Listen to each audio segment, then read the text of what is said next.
Salut à tous, épisode un petit peu spécial. Ouais, on n'aura pas souvent des épisodes comme ça. Celui-là est spécial planification, il vient en complément de l'épisode 28 avec Alpecin Phoenix, où j'ai abrégé les choses. Et là par contre je vais rentrer dans le détail, parce qu'on m'a demandé plusieurs fois, on m'a dit, et c'est récurrent depuis quelques mois, on m'a dit est-ce que tu pourrais une fois faire une planification en temps réel, sans montage, en détaillant un petit peu tout. Et, euh, et ben voilà, ben c'est ce que je fais là. Ça m'a pris un petit peu de temps, parce qu'en plus avec les événements actuels, j'ai pas souvent de temps libre en journée. Euh, Toujours est-il que c'est parti. Le matériel nécessaire, un papier, un stylo. J'ai un papier assez précis sous mes yeux. Je ne vais pas vous le scanner parce qu'il est horriblement mal écrit, mais tout ça va être détaillé au fil de la vidéo. Tout ce que je dis marche aussi sur Pro Cycling Manager 2018, bien évidemment, puisque ce sont les mêmes modes de calcul. Il y a une seule différence entre Pro Cycling Manager 2018 et 2019 par rapport à la planification et au pic de forme. La seule différence est la suivante, c'est que les stages sur une semaine à 0% ne sont pas pénalisés sur PCM 2019, c'est un bug, alors qu'ils le sont évidemment, et c'est logique, sur 2018. Voilà. Et puis sinon, évidemment, beaucoup de patience parce que on rentre dans des détails. Pourquoi est-ce que je rentre dans ces détails-là? Parce que le mode extrême m'y a obligé. En fait, le mode extrême m'a obligé à rentrer dans ces détails, alors que sinon, bien évidemment, jamais je ne me serais penché là-dessus, puisque jusqu'en difficile, sur ce jeu, pas besoin de peaufiner réellement les pics, on s'en sort plus ou moins. Donc je vais avoir besoin de deux trucs, deux modèles que j'ai déjà testés par le passé. Ça va me faire gagner du temps en fait d'avoir ces modèles-là, puisque je peux les appliquer sur quelques types de planification, on verra ça juste après. Mais le modèle 1, c'est le modèle que j'ai appelé le modèle Lutsenko, que j'ai détaillé dans l'épisode 15 avec Astana. Ce modèle, il vise à une chose, c'est avoir un pic de forme euh, le matin du Tour des Flandres, pas la veille, pas le lendemain bien sûr, le matin, voilà.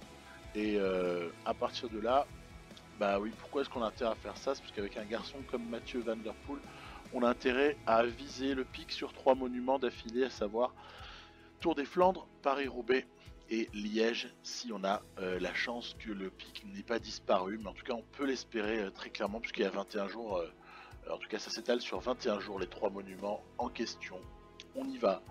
Deuxième modèle, ce modèle est différent, c'est ce que appelé le modèle type Benoît, que j'ai détaillé sur Sunweb épisode 6 à la fin de l'épisode 6. Là, c'est autre chose, c'est tronquer la planification de sorte que le coureur puisse avoir un pic sur le Giro, mais aussi sur le Tour de France. Parce que vous savez qu'évidemment dans la rubrique des objectifs, c'est soit Giro, soit Tour de France. À l'image tout de suite, une démonstration. Vous voyez, le 1er janvier, hein, je n'ai pas triché un seul instant. Je vais tout faire. Je vais tout faire en temps réel. Quand on va dans objectifs, quand on va dans les objectifs, on va donc s'apercevoir de ce que je disais juste avant, c'est-à-dire que si vous choisissez le Tour de France, vous ne pouvez pas choisir le Giro et inversement. Et donc, quelle est la manière de contourner le truc? Contourner le truc, c'est par exemple en mettant un pic à Liège ou en Romandie, puisque ce sont les derniers, on va dire, dernières courses à la fin de cette période 1, hein, période 1 pour le jeu. Vous voyez ce que j'ai appliqué à Sam Omen, parce que je veux aligner Sam Omen sur les trois grands tours. Donc, vous voyez, quand on va ici dérouler avec la molette de la souris, on va voir que Romandie, c'est le dernier rendez-vous possible pour la période 1. Si on ne fait pas beaucoup courir le coureur avant, voire pas du tout, juste quelques petits stages éventuellement, si c'est quelqu'un qu'on veut voir performer, on va avoir un pic qui va se déclencher au milieu du Giro. Après, vous allez me dire, ouais, mais tu n'auras pas ton pic en entier sur le Tour de France. Ouais, mais il va arriver assez rapidement si on lui met un Tour de Suisse, par exemple, après, au coureur. Donc, on va reparler de ça juste après, quand on sera au cas de Sam Omen. Toujours est-il que j'ai donc triché un tout petit peu, entre guillemets, pour gagner du temps. Pour gagner du temps, ce que j'ai fait, c'est que j'ai déjà distribué tous les objectifs à mes leaders. Le jeu m'a attribué Galopin, Van Barle, Omen, Mathieu Van Der Poel et Remco en tant que leader. C'est lié au contrat en fait, hein. C'est lié à la classification du contrat. Donc à partir de là, ils ont leur programme précis. Quelles sont mes intentions sur cette saison? C'est de gagner des classiques avec Van Der Poel, comme d'habitude. Essayer d'aller chercher un deuxième Tour de France, ce sera pas évident. Et après l'enchaînement final, Tour de Lombardie, précédé de Championnat du Monde. Voilà. C'est ce qui me paraît être finalement un programme raisonnable. Dès lors que quoi? Dès lors que je joue la carte Remco Evenepoel sur le Giro. Il est évident que j'aurais bien tenté le Van Der Poel sur un Giro, par exemple. Ça aurait pu être intéressant. Mais là, avec Remco, bon, il peut pas y avoir deux coqs dans la même basse-cour. Et pour moi, les deux hommes forts de cette équipe, même si sur le plan des notes, vous avez Omen par exemple qui est supérieur à Evenepoel, pour moi, les deux hommes forts de mon équipe, c'est réglé, il n'y a pas de discussion là-dessus, c'est Van Der Poel et Remco Evenepoel. Voilà. Donc, et même si Evenepoel n'a que 74 en montagne et en vallon, il a le temps de progresser. N'oublions jamais, on est le 1er janvier, le Giro démarre le 6 mai ou quelque chose comme ça, ou 7 mai, peu importe. Bref, il y a 4 mois d'entraînement d'ici là. Remco progressera. C'est juste la question, c'est juste quand est-ce qu'il progressera. Il suffirait qu'il monte par exemple à un petit 76 en montagne, l'histoire elle est réglée. Il va être compétitif. Après, je sais, il y a des coureurs qui ont 85, etc. C'est pas évident de lutter. Mais c'est aussi pour ça qu'on a une équipe et qu'on amène une équipe forte autour.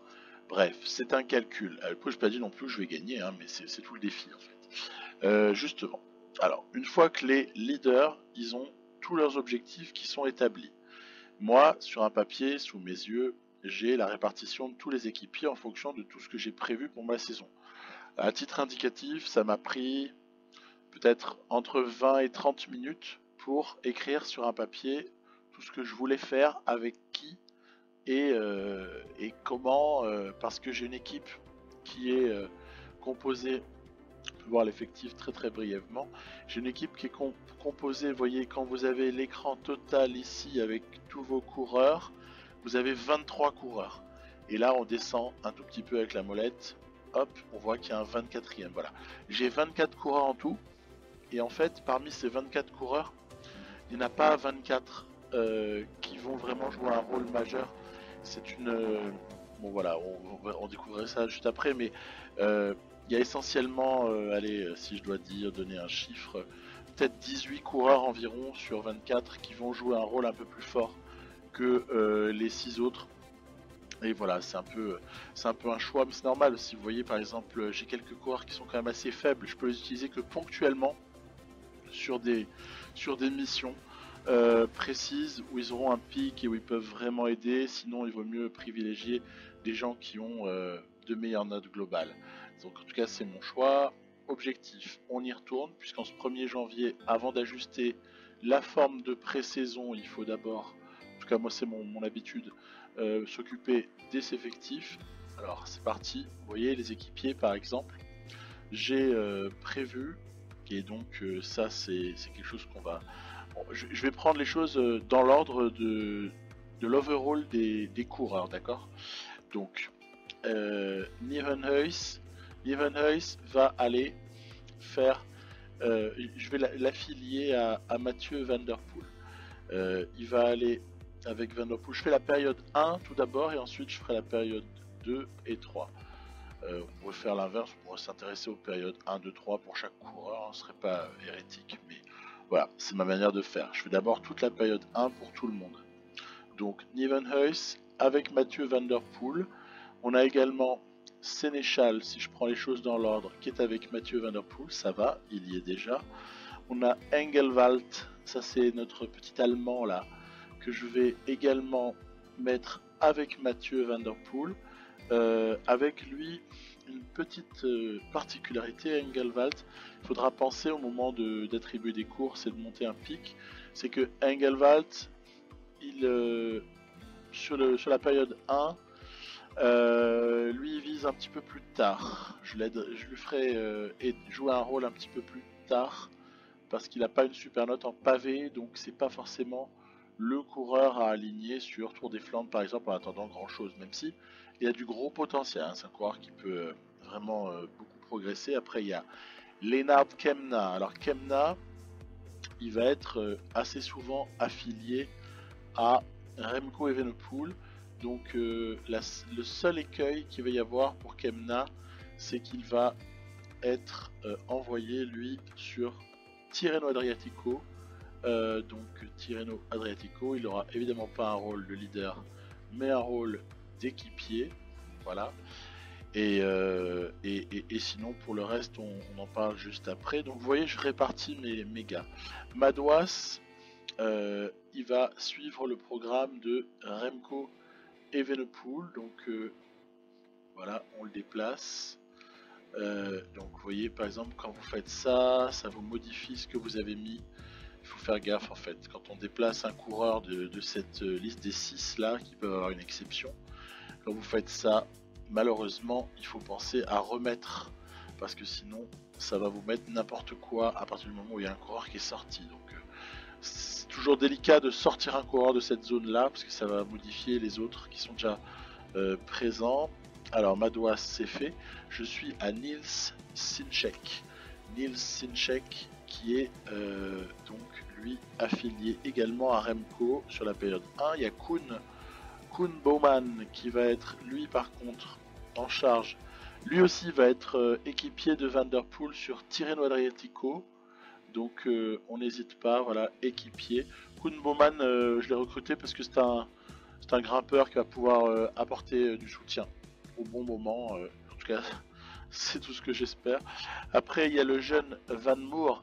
Van Moer, il va aller donner, lui, il va épouser le programme de Omen. Je me le garde un petit peu en réserve, partie de ces gens qui vont avoir un pic décalé. Ensuite, le petit Guénou, qu'on avait notamment vu performer du côté du Giro qui avait précédé. Lui, il va être équipier de Remco. Voilà.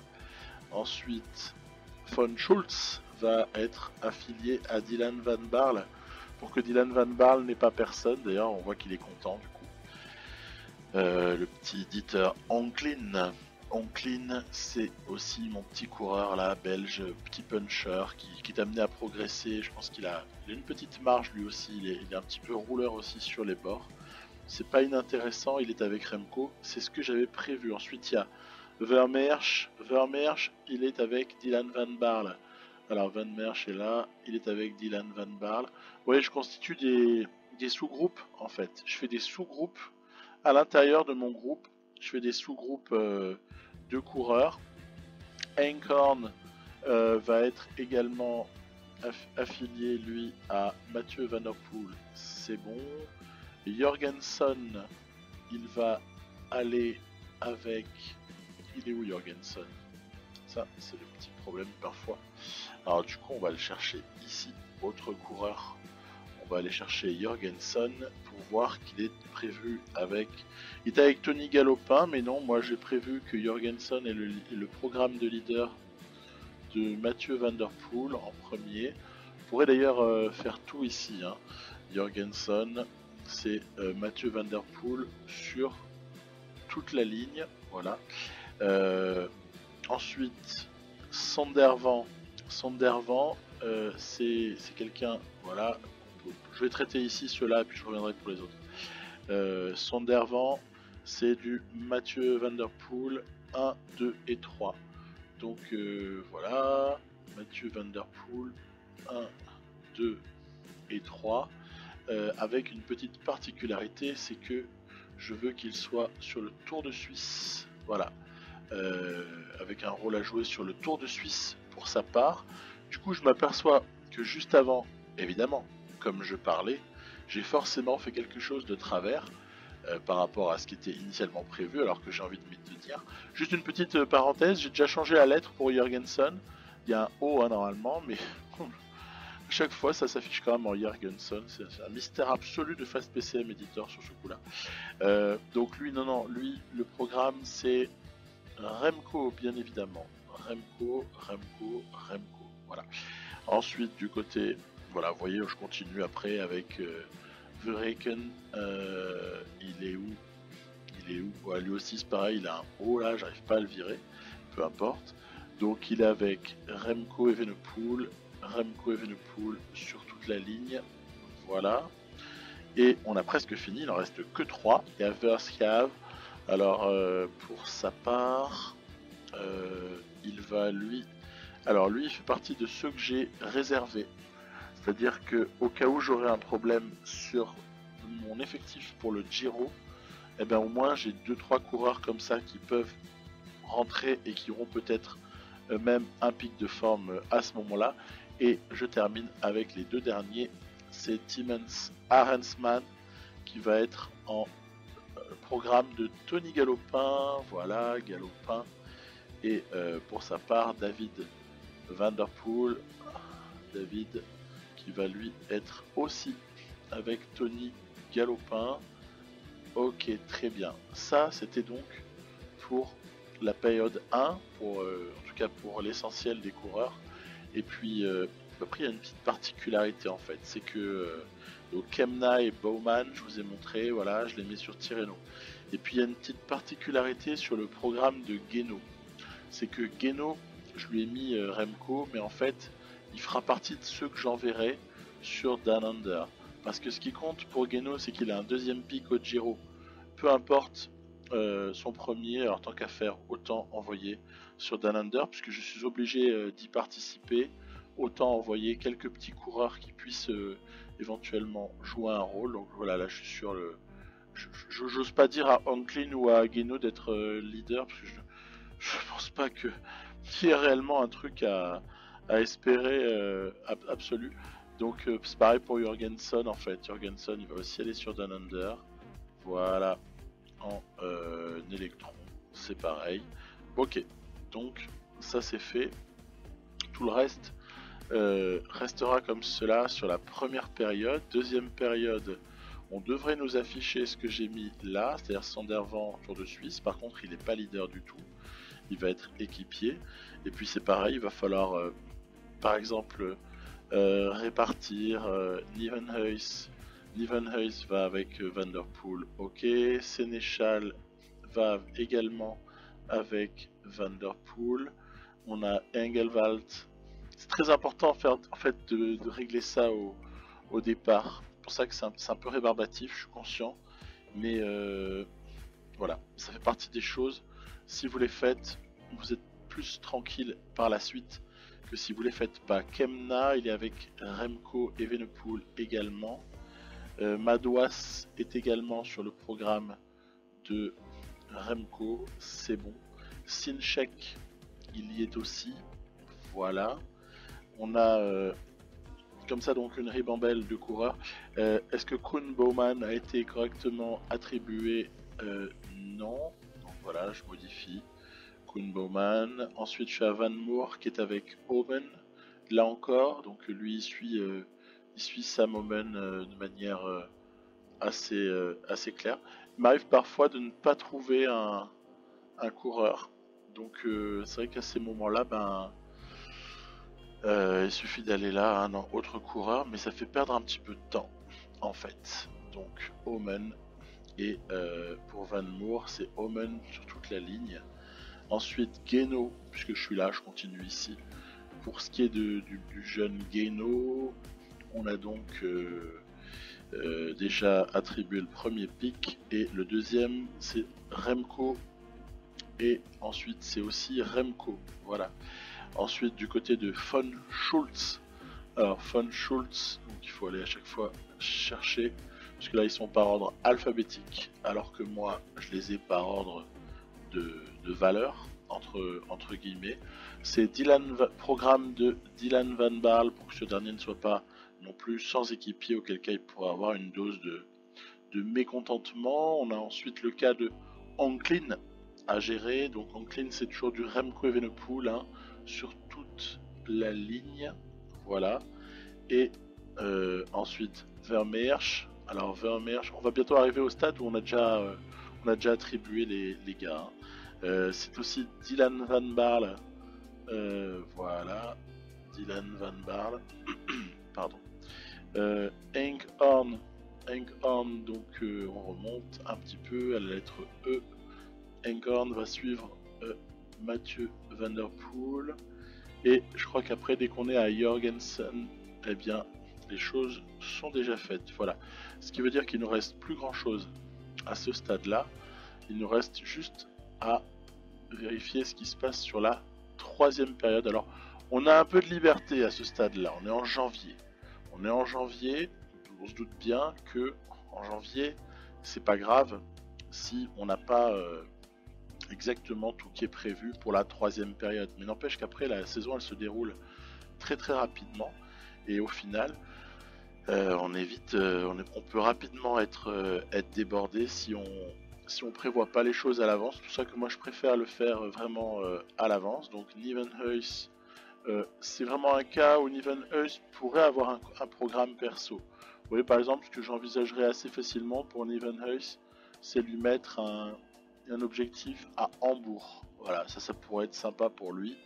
De la même manière que Sénéchal pourrait, lui, pour sa part, avoir un petit peu de liberté à ce stade-là, et on pourrait par exemple lui dire, bah écoute, à Plouay, c'est pour toi, même si on a eu une expérience malheureuse là-dessus assez récemment. De la même manière, avec le petit Engelwald sur le troisième pic de l'année, on pourrait par exemple lui attribuer c'est un super coureur de contre-la-montre, quoi. Pourquoi pas lui donner satisfaction avec des World Championship ITT. Ensuite, de la même manière, bon, Kemna, c'est du programme, mais que je mette Omen en fait, ou que je mette Evenepoel, c'est pareil.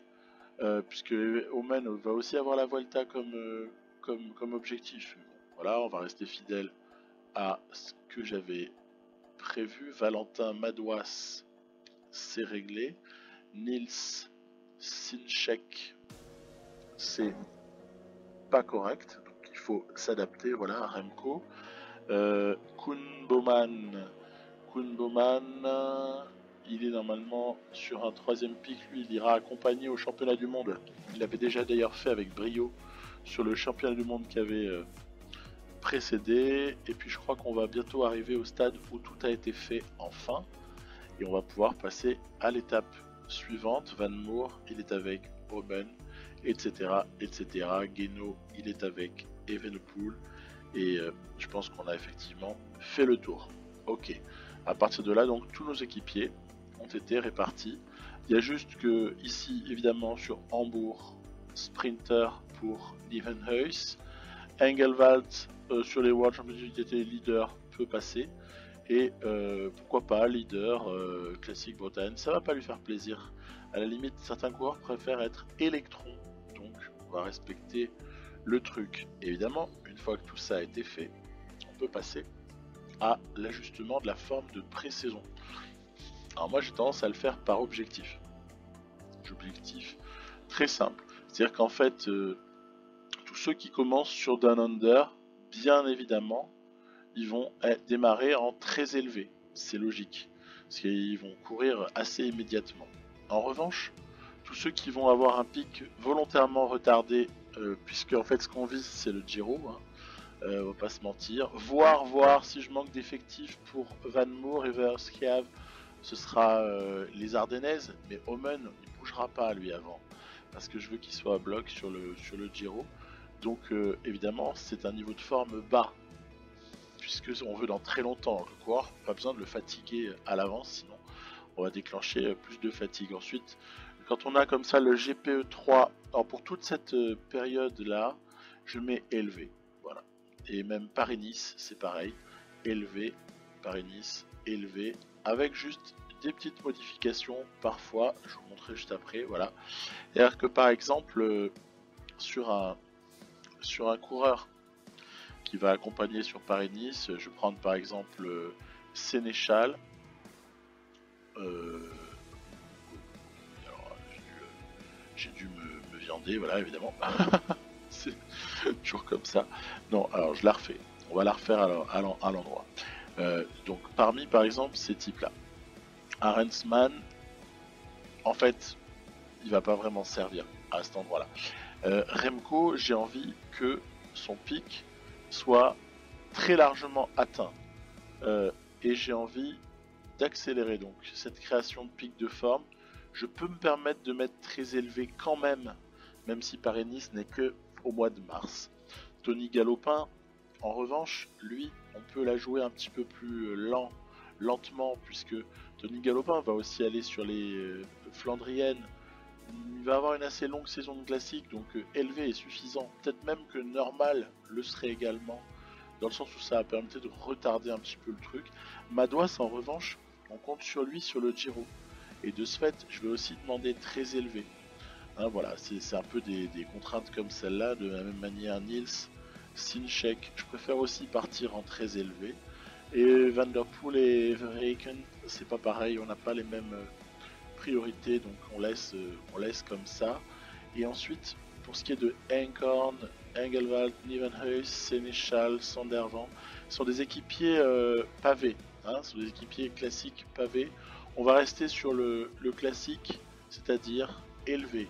Voilà, élevé pour tous ces gars-là. Voilà, de sorte à ce que le pic tombe assez facilement au moment où on le veut, en vérité. Ok, et pour Tirreno et Kemna Bowman, là-dessus, ce que je vais faire, c'est que alors je vais regarder mon planning. Je sais que Kemna, lui, est censé aller sur le Giro, donc très élevé paraît indiqué. En revanche, Koen Bowman, il ira aider sur le Tour de France, donc élevé est largement suffisant. Voilà, donc toujours ces principes-là, ce qui veut dire qu'on a terminé. On peut donc valider. On valide. On va se retrouver à l'écran d'accueil avec un bonheur absolu, c'est qu'on va enfin, donc après 20 et quelques 25, plus de 25 minutes de monologue, on va enfin pouvoir passer au 2 janvier avec une mauvaise nouvelle, mais ça c'est des choses qui arrivent. Donc voilà, moi je supprime tout, je garde que certains types d'informations, puisque il n'y a pas grand chose que je retiens en fait. Sénéchal, micro-fracture de l'omoplate. Donc on va tout de suite aller voir évidemment, mais début janvier, voilà, ça va en fait. En fait, on n'est pas sur un truc fondamental. Mais ce qui est clair, c'est qu'il y a quelque chose qui se passe à ce moment-là, c'est que la pré-saison, elle a accouché, hein, pour tous ces coureurs-là, elle a accouché en fonction de ce qui avait été décidé juste avant, elle a accouché d'une certaine valeur. Par exemple, Van Der Poel, il va avoir entre 80 et 90, et ça c'est aléatoire. On peut prendre un autre exemple, Sam Omen, puisque je l'ai fait démarrer en bas, il a entre 60 et 70. C'est pas grand chose. On va tout de suite aller voir, donc en fait, qui a hérité de quoi. C'est ça qui est intéressant. Alors c'est un peu le boxon ici dans la manière dont les choses sont organisées. Je verrai si je regroupe ou pas par team en fait, par sous-catégorie dans l'équipe quoi. Hein. Alors on voit que Mathieu Van Der Poel, à titre indicatif, il a hérité de 83, donc c'est aléatoire. Hein. C'était entre 80 et 90, il a pris 83, voilà. Autre exemple, Sam Omen, 62, alors qu'on annonçait quelque chose entre 60 et 70, donc ben voilà, on est en plein aléatoire. Et donc, par quoi est-ce que je commence ? Je vais commencer bien évidemment par mes leaders. Je commence par mes leaders. Alors évidemment, il n'y a rien d'évident, mais je vais partir sur ma construction habituelle, ma construction qui est toujours la même. C'est 3 semaines à 100% suivi d'une semaine à 0% quand je démarre comme ça la saison. Donc 3, 0. 3 fois 100, 1 fois 0. Là, on s'aperçoit que le calendrier peut venir en collision avec cette manière-là de se préparer, puisque évidemment, Mathieu Van Der Poel, il va aller sur Omloop et sur Kuurne. C'est une évidence pour un tel coureur. Donc 3-0, 3-0. Je vais donc respecter le temps de pause. Ici, là, la semaine du 19 au 25 février. Puis on va continuer sur du 3-0. en se disant que au final, la forme que le coureur aura sur Tirreno Adriatico, qui est sa course suivante, non, il y a l'Estrade Bianchi, on va aller arranger ça juste après. Ben, en fait, c'est pas grave, c'est pas ici que ça se joue la saison. Voilà, mes objectifs sont pas ici. Donc 3. Après, sûr, on a la semaine de Milano Sanremo. Donc je peux rester à 2 en fait, et je vais faire un petit pic d'accélération ensuite. Accélération, intensification de la préparation. 3 jours de Bruges-la-Panne, la E3 Bing Bang Classic et Gand-Wevelgem, ainsi que le Grand Prix de Waregem. En général, je le saute, Waregem, enfin, c'est ce qu'ils appellent le Grand Prix de Waregem, évidemment, c'est le Dwars dans le Flanderen, hein, le à travers la Flandre, qui a lieu le mercredi entre Gand-Wevelgem et le Tour des Flandres. Paris-Roubaix, Amstel. On aurait presque pu aller sur le Tour du Brabant, on verra si on y va ou pas. En tout cas, je l'inscris. Flèche Wallonne, Liège, Bastogne, Liège, repos. Voilà. Et donc au niveau du pourcentage ici, quelque chose qui me chagrine déjà à ce stade-là, c'est qu'au moment du Tour des Flandres, Mathieu n'est pas à 100%. Donc ça prouve que je pouvais faire mieux, en fait. Je pouvais faire mieux que ça. Où est-ce qu'on pouvait faire mieux que ça? Très simplement, en regardant la courbe dès le tout début, en se disant, voilà, au lieu de mettre, par exemple, ici, tout début, je vais pas le flinguer. La fatigue, vous voyez, elle monte. On est à 15, 17, 22, c'est pas linéaire. Hein. C'est pas linéaire. Et puis, sachant qu'une semaine de repos à ce stade-là, elle refait tomber à 0. Donc, ce que je fais souvent, donc voilà, hein, c'est une habitude, hein, je dis pas que c'est phénoménal de faire ça, mais bon, moi je fais ça. C'est que je mets une 4e semaine à 100 à cet endroit-là et je remets une semaine à 0 pour contrebalancer. Donc évidemment c'est pas une vraie semaine à 0 parce qu'il y a 2 jours de course. Donc il divise 100 par 7, ça fait environ 14. C'est pour ça que vous voyez 28% en fait. C'est 2 fois 1/7 de 100%. Et donc à partir de là, donc 4 semaines, j'ai ma fausse semaine à 0%, puisqu'en fait elle n'est pas vraiment à 0, elle n'est pas en repos absolu, puisqu'il y a 2 jours de course. Parce que par exemple, quand on regarde la fatigue, elle est à 16, et là elle tombe à 3. Alors que si par exemple j'avais pas mis de course cette semaine-là, la fatigue elle serait tombée de 16 à 0. Eh ben oui, fatalement. Fatalement, le mec se fatigue. Après, charge à nous de ne pas l'épuiser en course. Ça, c'est encore un autre débat. Donc 4, 0, là je vais enchaîner avec 3, et puis là il y a un moment où il faut faire gaffe en fait, il faut faire gaffe. Alors au passage on récupère un truc, c'est que sur Tirreno le mec sera déjà en super forme, donc on peut espérer des bonnes formes du jour. Quand le mec il est entre 98 et 99, ça veut dire qu'on peut espérer des bons plus 2 là comme ça, et si on prend un maillot ou quoi ça peut être plus 3, bref, parenthèse refermée. Je suis actuellement à 100% avant même le Tour des Flandres. Bon. Limite à Gand-Wevelgem, on est à 99 quoi. Donc peut-être qu'il serait opportun. Voilà, vous voyez ce que j'ai fait? J'ai juste mis à 0 la semaine des 3 jours Bruges-la-Panne, Bing Bang et Gand-Wevelgem. Pour une raison très simple. C'est que je regarde le niveau de fatigue en fait, voilà, fatigue 15, 22, 29. Et j'ai pas envie d'enchaîner trop de semaines à 4 en fait. J'ai pas envie de faire trop d'enchaînements à 4 fois 100%. Parce que je pense à la suite. Du coup, la suite c'est le Tour de France. Je veux pas l'épuiser sur son premier pic en fait, c'est ça que je cherche à dire.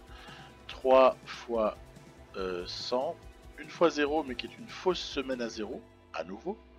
Et par contre, on voit que ça nous permet quand même d'être à 100 le jour du Tour des Flandres. Et d'ailleurs, ça permet aussi, par ce jeu-là, ça permet d'être, vous voyez, même si je remets une semaine à 0 la semaine de Flèche Wallonne et Liège, je suis à 100% en fait, entre, on va dire, le lendemain de Gand-Wevelgem, pour schématiser, et Liège. Donc ce qui est énorme en fait, parce que ça veut dire que le type, pendant 1, 2, 3, 4 semaines, il va rester à 100%. Ça peut se payer plus tard. Donc tout de suite, hop, 0. C'est-à-dire que là, il y a une fausse semaine à 0, et derrière, il faut qu'il y ait une vraie semaine à 0. Donc évidemment, Van Der Poel, à ce stade-là, il n'est concerné par plus rien avant un bon moment. Enfin, j'ai supprimé le Tour de Californie, on a vu juste avant, qu'il y avait également les Strade Bianche qu'il fallait rajouter, la participation de l'équipe en tout cas. Donc 0, 0, 3, 3, 3, et je repars comme ça, voilà, sur mes petits enchaînements à 3 et 0. Donc on va participer au Tour de France, on peut l'inscrire déjà. Et 3, 3, 3. Et là, moi j'ai envie de caler une semaine à 0. Mais vous voyez par exemple, ça pose un souci. La semaine à 0 ici, elle va certes diminuer la fatigue, tout ce que vous voulez. Le mec termine le Tour de France, il est pas fatigué du tout. Alors, le 0 ici est fictif, hein, puisque de toute façon, quand vous êtes en jour de course, c'est comme un jour à 100% d'entraînement. Donc, bon, c'est pas génial. Honnêtement, on va pas aller jouer un Tour de France à 96% pendant les 4/5e du temps. Ce serait complètement embarrassant. Du coup, je vais tenter un truc ici, par exemple, c'est la semaine supplémentaire à 4 et ici relâcher, par exemple, pour m'adjuger une fatigue finale de 31 avec un niveau de préparation à 99 puis à 100% sur la dernière semaine. Donc déjà ça c'est une construction qui tient la route. D'ailleurs je peux déjà faire ça si je veux. Ça commence à reposer le coureur. On tombe à 28. Alors que si ici je mets 3 donc 100% sur la dernière semaine de tour, on monte à 31. Donc tout petit détail qui est lié à quoi? À ce petit dernier jour de semaine, puisque vous savez que le calendrier se décale avec les années. Et que par exemple la dernière étape ne tombe pas un dimanche. Voilà, c'est un peu aberrant mais c'est comme ça. Donc là, donne envie de tenter quand même une petite modification qui est la suivante. Vous voyez, donc on revient à Liège là, le lendemain de Liège. On se dit bon ok, on était à 25, ça va exploser, hein. Si je vous montre dans je sais pas moi, dans fin janvier, la même construction de courbe, on sera pas à 25 de points de fatigue, on sera bien au-delà. C'est pour ça que je préfère prendre des précautions début janvier, sinon après je dois tout retoucher. Donc ici ce que je tenterais bien c'est le 4 semaines en fait. C'est le après la pause qui a ramené la fatigue à 4. 4 semaines intensives pour monter à 6, 8, 11 et 19. En faisant ça, évidemment que dans un premier temps, ma courbe de fatigue est en train d'exploser du côté du Tour de France. C'est normal. Donc, parce qu'on va réintroduire une semaine à 0 entre temps. 1, 2, 3, 4. Derrière, semaine impérative à 0. Ça va de soi. Ce qui nous oblige au passage à aller sur le Tour de Suisse pour ne surtout pas rajouter 2 jours de course ici sur une semaine à 0, qui seraient des jours qui correspondraient au Dauphiné. Donc c'est pour ça dans cette construction là, il vaut mieux aller sur le Tour de Suisse que sur Critérium du Dauphiné. Alors, donc 4, 0, et à ce moment-là, qu'est-ce qu'il nous donne le Tour de France? Il nous donne 98, 99, et finalement une fatigue qui a l'air, hein, je n'ai pas dit que c'était forcément le cas, mais qui a l'air d'être maîtrisée. Est-ce que si je fais ça, c'est encore maîtrisé? Il semblerait qu'en fait là on soit sur la construction entre guillemets parfaite. Attention, hein, ça coûte cher en fatigue. 1, 2, 3, 4, 5, 6 semaines à 100% d'affilée pour finalement une forme qu'on peut situer là aux alentours des 98 le premier jour du Tour de France et 99 assez rapidement et surtout un passage à 100 qui durera très longtemps. Donc ça, c'est une possibilité de construction de courbe qui vaut ce qu'elle vaut, chacun qui pensera son opinion sur le sujet. Mais moi en tout cas voilà, c'est la mienne. C'est la mienne avec une fatigue finale à 39, ce qui est tout à fait acceptable. Et après on a le choix. On peut rabattre un peu tout de suite, tout en se disant que le coureur va aller profiter de sa bonne forme, même s'il y aura plus de pic de forme à ce moment-là, mais c'est pas grave, pour aller essayer d'aller gagner du côté de la Classica sur un mutant total, hein. Donc à partir de là, le mec, rien ne lui interdit, hein. 0. Je peux même redescendre à 0 c'est risqué. C'est risqué de redescendre à 0. Si je fais ça, je peux éventuellement remettre à 100 ici. Parce que ça change pas énormément, mais n'empêche que par contre, puis ça tu peux encore le changer en fait. Jusqu'à la mi-tour de France, je peux encore modifier ça si je vois que la fatigue explose derrière. Donc ça c'est encore une fois assez important. Pourquoi est-ce que je remets du 0 là? C'est parce qu'en fait j'aurais envie de l'aligner sur le Tour du Benelux, ce qui va lui faire compter finalement pour 14%. Cette semaine là, attention, il y a un danger, c'est que la fatigue ne baisse pas beaucoup. On va voir. Donc fatigue 14. Donc tout est beau, hein, le 2 janvier, tout est beau. Et puis un peu plus tard, tout est moins beau. Tout est beaucoup moins beau au niveau du changement de tout ça. Donc ça, cette courbe-là, c'est une approche. Et bon, en général, elle fonctionne. Hein. Mais elle peut être éventuellement remodelée par la suite. Et après, je vais me diriger vers la fin de saison. Regardez, ça craint. On a un championnat du monde qui se situe là où je suis en train de montrer avec la souris, entre le 24 et... En fait, il est plus proche, il est vers le 30 septembre. Bah, fatalement, une fois qu'on a le championnat du monde qui est là, la courbe ici, elle est mal gérée. Elle est mal gérée. Il faut trouver un moyen pour faire remonter ce niveau de forme au moment du championnat du monde. Sinon, bye bye l'espoir de quatrième maillot arc-en-ciel consécutif pour Mathieu. Donc il faut trouver une solution. Alors c'est certainement pas en montant le niveau d'effort ici. Des fois je me suis déjà dit, hein, si tu vires la Classica et que tu remontes tout de suite l'effort, tout de suite, hein, ouais, c'est sûr. Et ouais, mais tu vas pas à San Sébastien. Sur Mathieu Van Der Poel, c'est embêtant vu nos ambitions dans la partie. Donc je vais partir du principe que je vais à San Sébastien et que j'abaisse juste avant le niveau de forme, le niveau de prépa sur le dernier jour là ici, que ça fasse un jour de repos en fait. Et ainsi, est-ce que si je baisse, ça va être dramatique? Ce sera plus tellement dramatique. Parce que ici j'ai re-respecté ma séquence. Celle-là je la compte pas vraiment hein, à 0. Séquence 0, 3 fois 100, 1 fois 0, 3 fois 100 et vous m'avez pigé.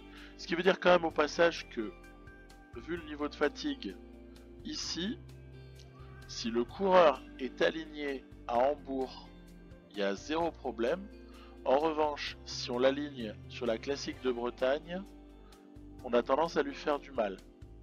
Donc je pense que si on veut se préserver des chances d'être performant sur le Tour de Lombardie qui suivra les championnats du monde, il faut essayer peut-être de ne pas aller sur la classique de Bretagne. Donc on trouvera des courses sur lesquelles on pourra aller, hein, au premier rang desquelles Québec, Montréal, peut-être même honnêtement la classique de Namur assez intéressante avec cette arrivée à Citadelle là. Donc voilà à peu près la construction qu'on peut imaginer avec toujours l'idée que il faudra compter les jours de prépa pour que le pic tombe vraiment au moment du championnat du monde et dure jusqu'au Tour de Lombardie. Voilà, on voit qu'il y a pas mal d'affinités au niveau du programme de course de Van Der Poel par exemple. Je pense que je peux gagner un Tour de Lombardie avec une forme à 98. C'est gérable, surtout qu'on sera encore sous le pic, ce qui laisse espérer un plus 3 ou un plus 4 environ, donc ça peut largement suffire en la circonstance. Donc ça fait pas beaucoup de jours de course, hein, 63 sur ce planning, mais 63 jours de course avec possibilité d'optimisation maximale de certaines périodes. Là on aperçoit la période des classiques, on aperçoit ensuite une période de Tour de France qui devrait être sympathique, et une dernière période avec World Championships et Lombardie, plutôt pas si mauvaise, en tout cas a priori. Donc voilà, j'ai détaillé le topo par rapport à Van Der Poel. Pourquoi est-ce qu'il n'y a que 63 jours? C'est parce qu'en fait on n'a pas terminé de rajouter certaines courses. Il y a le début de saison aussi qui doit être affiné. Voilà, je recadre ici pour avoir Liège en en dernière semaine, ou presque, on va décaler encore de 1, voilà. Donc, puisque cette dernière période, elle s'arrête ici pour Van Der Poel, il va falloir, puis que son objectif, il est là, il est Ronde Van Vlaanderen, c'est 2 jours avant le 9, donc c'est le 7 avril, voilà. 7 avril, Ronde, donc ça veut dire que si on remonte 8 semaines en arrière, je vais le faire, tac, tac, on remonte 1, 2, 3, 4, 5, 6, 7, 2 jours avant, voilà. Le début de la préparation pour ce qui concerne le pic de forme de Mathieu Van Der Poel, ce sera très exactement le 17 février. Et là, par expérience, je sais que je peux éventuellement tenter de conserver les 3 jours de Bruges-la-Panne, mais c'est pas dit que ce soit une très bonne idée. On verra, ça faut voir au dernier moment. Et le Dwars der Vlaanderen, c'est pas la peine non plus de l'aligner a priori. Par contre, ce qui peut être plus important, et d'ailleurs aussi par rapport à ce qu'on veut faire globalement, c'est dans le calendrier de penser à aller demander l'invitation du côté des Strade Bianche. Voilà, on en profite puisqu'on est là, puisqu'il y a ces Strade Bianche qui ont été, pour lesquels on a posé une candidature pour aller comme ça virer quelques petits trucs. Alors, c'est pas tellement ici que j'avais remarqué les courses à dégager. Voilà, je vais jamais sur cette course-là à Limburg. Il y a comme ça des choses que je supprime assez systématiquement. Je pense pas qu'on ira sur le Tour de Turquie. Je le virerai au moment où il faudra, mais on n'ira pas sur Broléon non plus. On n'ira probablement pas non plus sur la Somana à Castilla et León, etc., etc. Il y a pas mal de choses comme ça qu'on fera pas. California Road, je la supprime d'autant plus volontiers que la course n'a plus lieu maintenant, hein, c'est terminé. Voilà, il y a des petites choses comme ça, donc on peut se permettre de virer, histoire de s'alléger aussi l'œil au moment où on va devoir répartir les courses, parce que c'est pas forcément évident. Le Star Electra Tour, on verra. Par contre, ce qui est clair, c'est que voilà, ça, on peut aussi d'ores et déjà le virer. Après, toujours pareil, est-ce qu'on candidate pour Sibiu, Tour d'Autriche? Bah, pas avoir assez de coureurs à ce moment-là. Moi, je tendance à aller sur le Tour d'Autriche et ne pas aller sur le Tour en Roumanie, là, hein, donc en Sibiu. Voilà, après Siremi, ça m'arrange rarement. Ordizia non plus. Getchko non plus. Ouais, comme ça, des endroits où, allez, je préfère pas me rendre. Et ça, c'est pour une raison très simple, c'est que mon effectif, il est assez réduit en fait. Et effectif réduit nécessite des ajustements à ce niveau-là, ajustements de calendrier. Du coup, presque envie de tout de suite, voilà, on a fait le cas de Van Der Poel. Je vais tout de suite passer au jour suivant, comme ça je vais avoir tout de suite les réponses par rapport aux invitations qui ont été lancées, et comme ça, voilà, les choses on y voit un peu plus clair. Vous voyez, hop, Strade Bianche, Tour d'Autriche, voilà, très bien. On peut donc continuer à planifier les choses sereinement, tout en sachant que je vais encore faire un ajustement par rapport à ça, à San Juan, à la Haraldson Race là. Donc dans un premier temps, qu'est-ce qu'on va faire? Je vais me faire un premier sous-groupe en fait. Je vais regrouper les coureurs là où ça m'arrange en fait. C'est-à-dire que Van Der Poel, je vais le mettre tout en haut avec mes autres coureurs qui participent à toutes les classiques. J'ai nommé donc Dylan Van Baarle et également Tony Galopin, voilà. Et à partir de là, je vais aussi dans ce sous-groupe-là inclure Nieuwenhuis et Sénéchal, parce que ces deux-là accompagneront sur Flandrienne Je vais également ajouter Madouas et Remco parce que ces deux-là iront compléter sur Ardennaise et je vais intercaler juste Sondervan et Von Schultz. Donc ils sont où? Il faut aller chercher parfois un petit peu bas, voilà.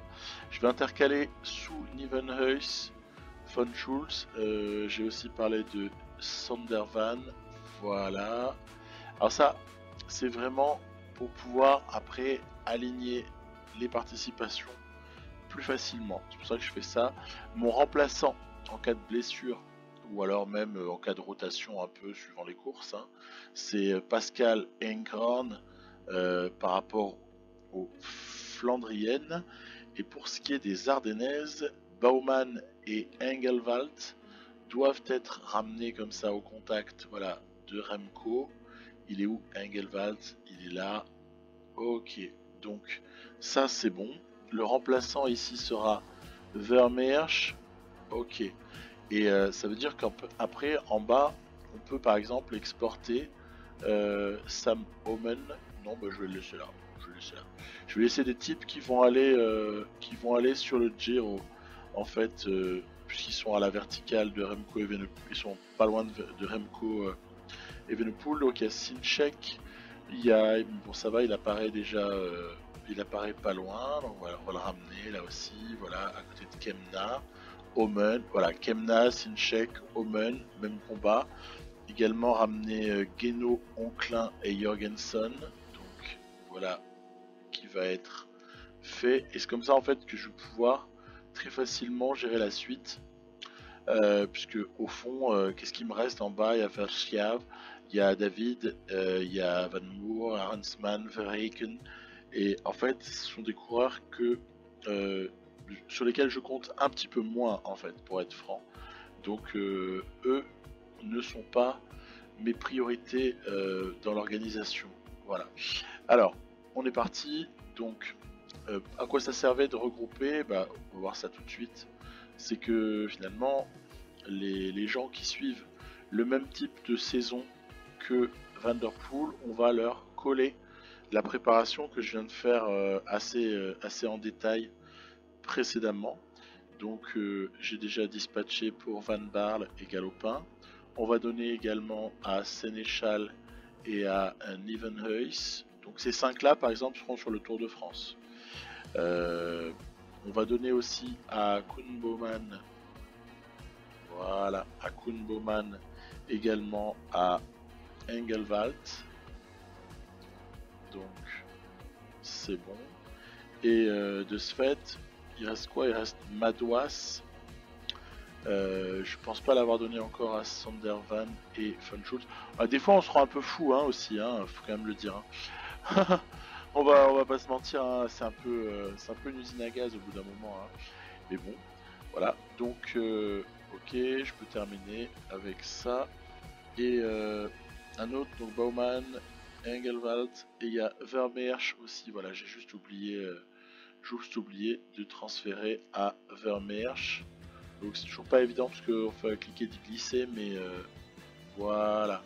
Donc là, à ce stade-là, tous ceux dont je voulais qu'ils aient en fait une planification et un niveau de préparation, etc.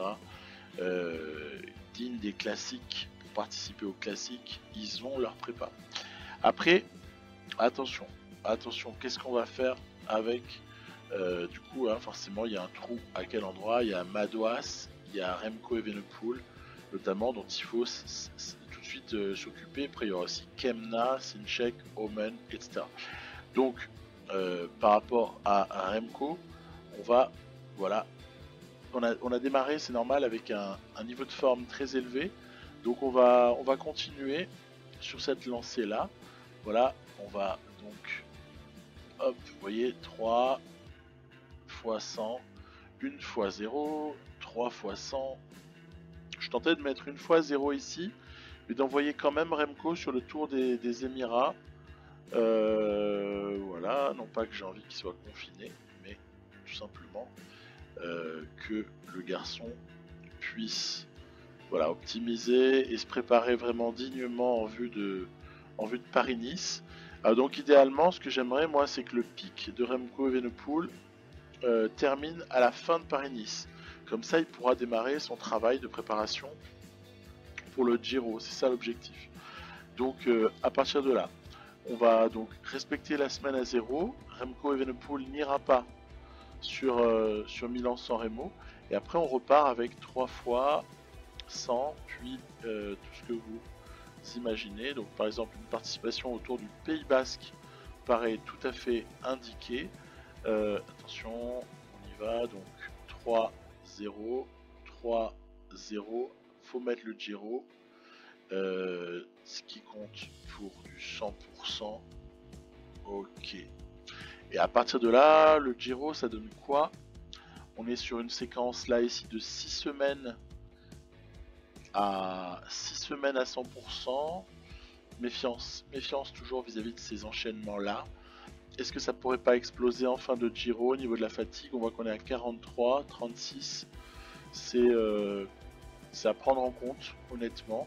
Je pense que 2 courses de préparation comme Tour du Pays Basque ainsi que Tour de Romandie seront assez idéaux. Hein, ce sera idéal pour Remco Evenepoel. On pourrait presque, et là ça demandera un petit calcul, on pourrait presque se contenter de ne pas l'envoyer sur l'un des deux. Et en termes de fatigue, il vaut mieux alors dans ce cas-là aller sur le Pays Basque et laisser Romandie de côté.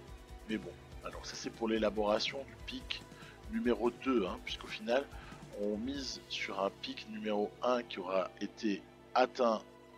En fait, l'idéal c'est qu'il se chevauche entre Tour des Émirats et Paris-Nice et qu'il se termine le lendemain de Paris-Nice. Ça c'est l'idéal absolu. Après on n'a pas toujours exactement l'idéal de ce qu'on peut souhaiter. Toutefois ici vous voyez j'ai une zone ici où je peux placer des courses pour vraiment rapprocher le pic de Remco.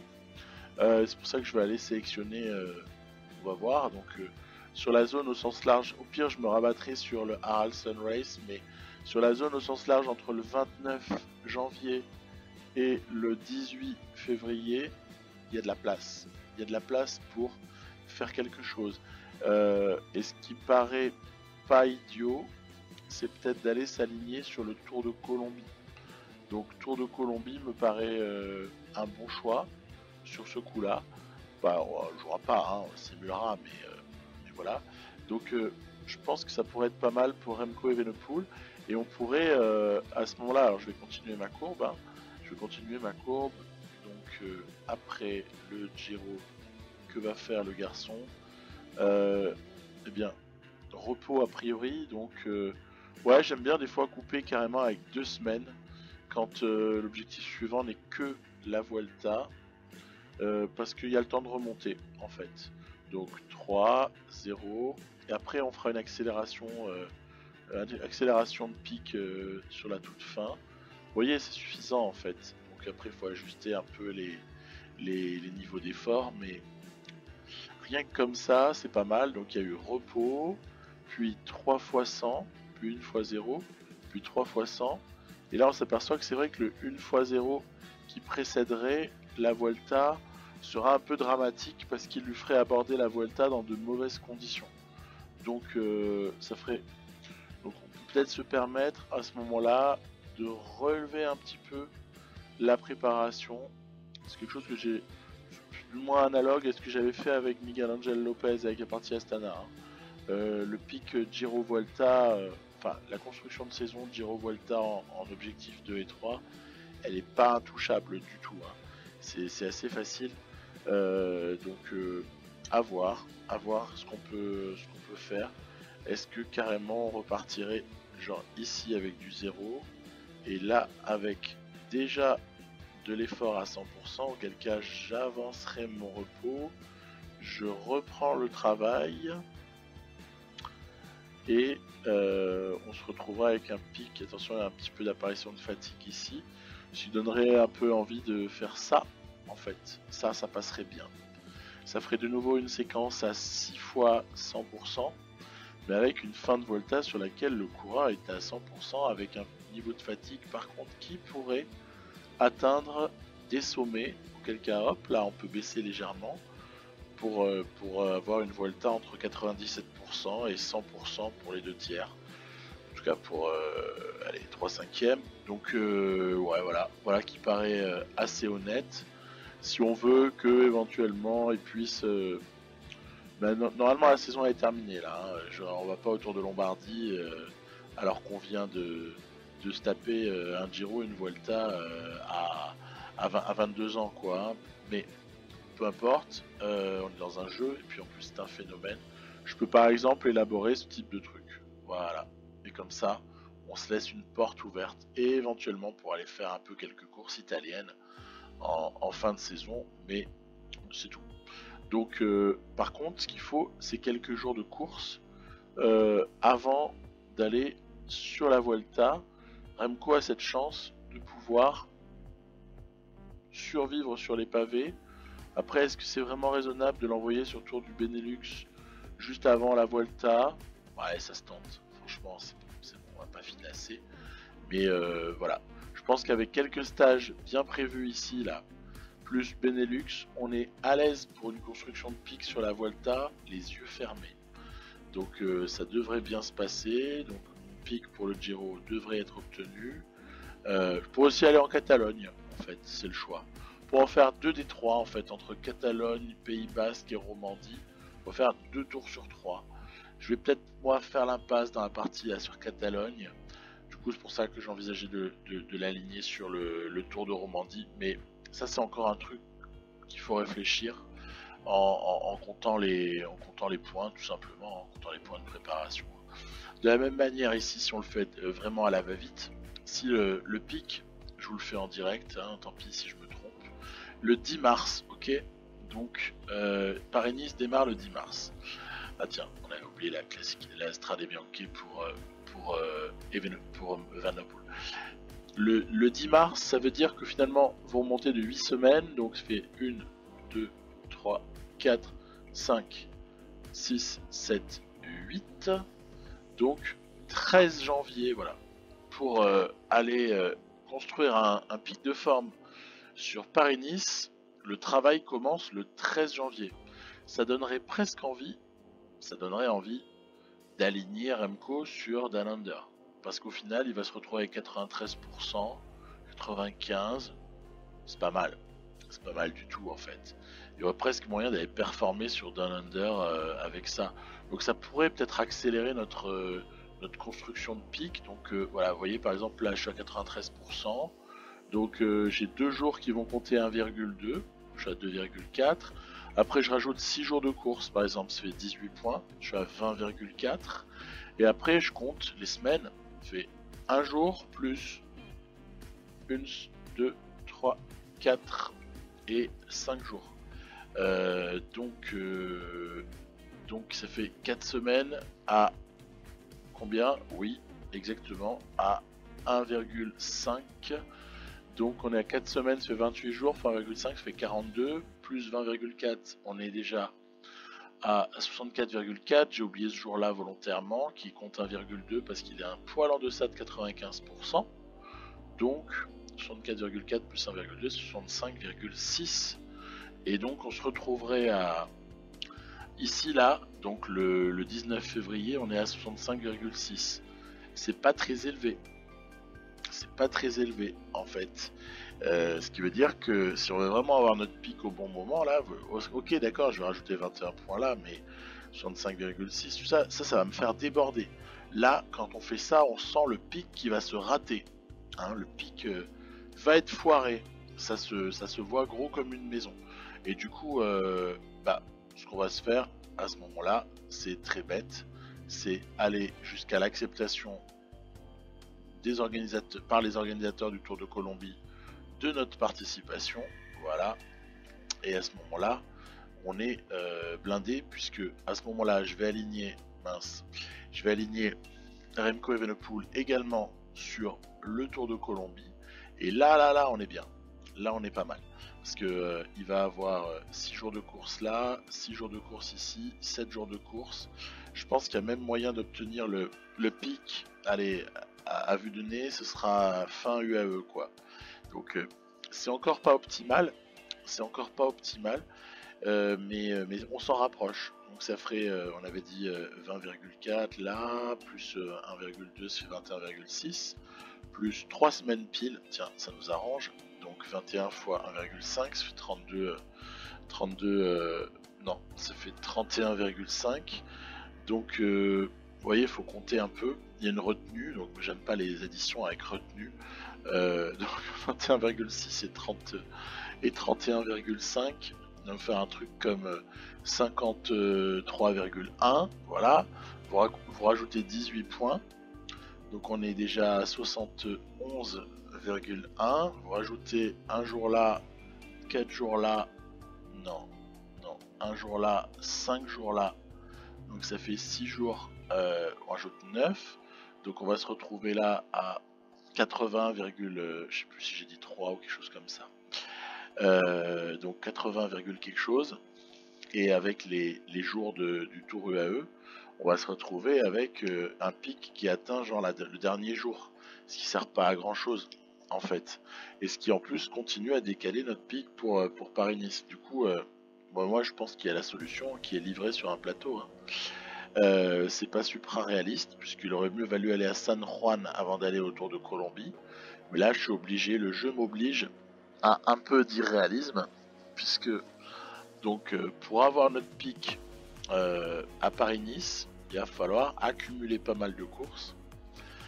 Pic finissant, hein, donc à mon avis, du coup, j'aurai un déclenchement de pic qui sera en cours du Tour UAE. Et là, au moins, on va pouvoir optimiser notre premier pic de forme. Alors du coup ça fait un peu exploser, on est à 93 jours de course, c'est un peu tendu, mais en même temps, bon ça passe, hein, ça passe. Le jeu se fiche éperdument hein, de si vous faites 90 jours de course ou 70. Moi j'aime bien donner environ 70-75 jours de course à mes stars pour leur permettre aussi d'avoir des jours d'entraînement pour progresser, mais en même temps j'ai aussi vu que sur des grosses performances, les mecs peuvent avoir des progressions d'entraînement. Donc il n'y a plus vraiment de vérité par rapport à l'entraînement en ce qui concerne PCM. Donc à ce stade-là, je tentais de maintenir ce programme-là. Du coup, j'ai envie de faire tout simplement le copier-coller qui s'impose pour Valentin Madouas, puisque Valentin il va être sur toutes les courses sur lesquelles se trouvera Remco, il va être tout le temps avec Remco Evenepoel. Et après, bon, c'est encore une autre problématique, mais faut se souvenir de ce que j'avais dit un peu avant là, où j'avais par exemple dit que Geno, Franklin, Jorgensen et Verhaken allaient aller sur Down Under. Donc voilà, on se précipite. Franklin, Geno, Jorgensen, et puis il y en avait un autre. C'était Verhaken. Donc il est où il est il est disparu. Non, ça va. Il est là, voilà, donc Verhaken, on va le remonter à côté, voilà. Et de ce fait, voilà, on a une ossature déjà pour Down Under qui est plutôt claire. Après, vous avez vu, ça m'arrangera pas du tout d'envoyer sur la Cadel Evans classique. On va pas du tout envoyer Madouas et Evenepoel, ça tomberait sur un moment où il risquerait, bon, en même temps ça se tente, hein, vous risquerez de se brûler un peu les gars, parce qu'ils ont besoin de ce jour de repos. En même temps je m'aperçois en le disant que c'est pas délirant. Du coup voilà, oui bah ça va. Est-ce que ça explose pas au moment du Giro du coup? Non, ça nous fait même gagner un petit pourcent. Donc c'est assez bénéfice total. Ok, donc on s'aperçoit que c'est quand même une construction qui est pas trop mauvaise. Juste voir si ça explose pas au niveau de la Vuelta, parce que des fois vous modifiez juste un petit truc et ça explose, voilà, ça a pas raté. Donc évidemment on peut rattraper le coup en faisant ça, baisser de 100% à 85%, et du coup on va se retrouver avec un début de Vuelta peut-être un peu délicat. Ça se réfléchit, parce que du coup en fait on s'est un peu saccagé la prépa de Vuelta indirectement. Donc je reprends. Vous voyez, c'est du tâtonnement en fait. C'est vraiment du tâtonnement pour essayer de voir quel va être le meilleur ajustement. 0, 3, 0, 3. Je crois que c'est là j'en ai fait une quatrième, non même pas. vais tenter la quatrième. Hein. Je vais tenter la quatrième, voilà, comme ça. La quatrième semaine, et puis non, pas du tout. Non. Donc par exemple ça, et ben même pas. Donc on voit bien que c'est pas forcément évident. Peut-être que aller sur Benelux n'était pas là forcément la panacée sur ce coup-là, et qu'on ferait mieux de faire un autre choix. Ce qui est clair, c'est qu'il y a la fatigue qui explose à ce moment-là, donc c'est un vrai problème. Ça, c'est dû en partie à notre première partie de saison et au fait aussi d'avoir intensifié au moment du Giro. Hein. C'est normal. Les choses se payent en fait à l'échelle d'une saison. Ça se paye. Et c'est pour ça qu'il faut arriver à trouver quand même une solution. Peut-être que ce qui pose souci, c'est le manque de repos. Voilà, non. Vous voyez, on peut faire exploser la courbe ici. Moi, ce que je crois, c'est qu'on va reprendre ici, fatalement. On va reprendre là, et tant pis, accepter de descendre un peu plus bas. Auquel cas, on remonte, mais tout doucement. Voilà, ça c'est nickel. Donc ça prouve bien un truc que j'ai déjà remarqué toujours. J'ai déjà remarqué ça. C'est qu'il faut jamais hésiter quand on fait Giro Vuelta. Ne jamais hésiter à faire vraiment une grosse pause après le Giro. Mais vraiment vous avez vu la grosse pause. Pour repartir de très bas. Et se dire que on va remonter tout doucettement. Alors là il y a quand même un drôle d'enchaînement. Je me demande si quand même si tout ça est viable. Au niveau de la fatigue, j'aimerais bien voir 34 à la fin.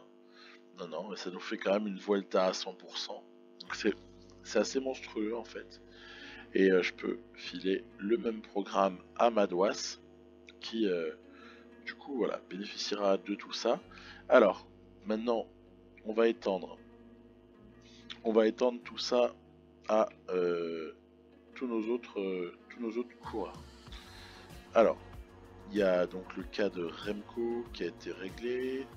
Remco, il y a des gens qui vont aller avec lui et qui ne sont pas Omen. C'est Sinchek et Kemna. Sinchek et Kemna, ils vont avoir une trajectoire sur la saison qui va être assez similaire. Donc c'est parti. Remco, Kemna, Sinchek. Je préfère en fait coller le programme de Sinchek et Kemna, de Remco à Sinchek et Kemna. Ça me paraît en tout cas voilà, un peu plus intéressant. Donc attention, le jeu il nous décale automatiquement les choses. Et à partir de là, ne pas se viander, parce que là, ça commence à être le moment où on va avoir l'usine à gaz. Alors, déjà, on va faire les choses proprement. Sur la Vuelta, puisqu'on est ici, sur la Vuelta, moi, ce que j'ai prévu, c'est Remco, j'ai prévu également Sam Oomen, j'ai prévu Sinchek, j'ai prévu Kemna, j'ai prévu également Madouas, il est déjà inscrit. J'ai prévu aussi Geno, Anklin et Verhaken. Donc voilà, Geno, Anklin et Verhaken. Jorgensen étant le remplaçant, entre guillemets, sur cette Vuelta. Alors, juste un petit truc. Est-ce que le Tour de Pologne est envisageable pour tous ces gens-là?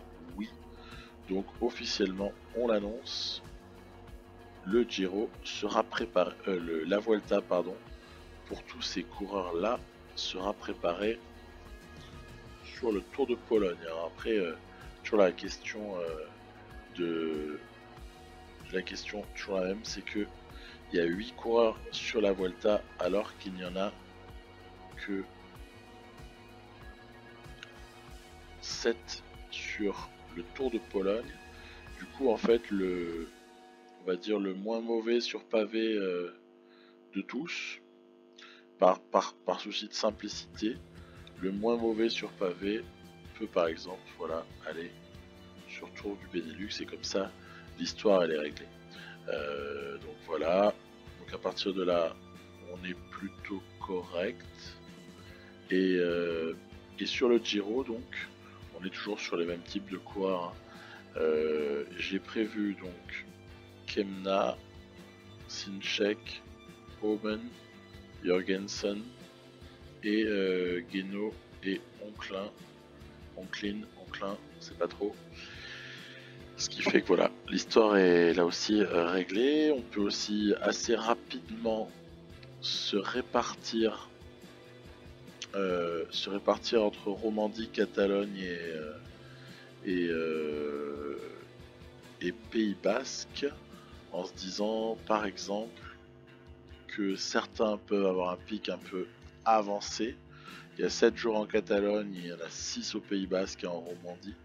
Donc si par exemple on fait participer certains au Tour de Catalogne, c'est des gens dont on voudra un petit peu accélérer le pic.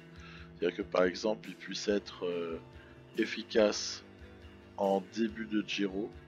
Bon, je peux penser par exemple voilà, à ceux-là.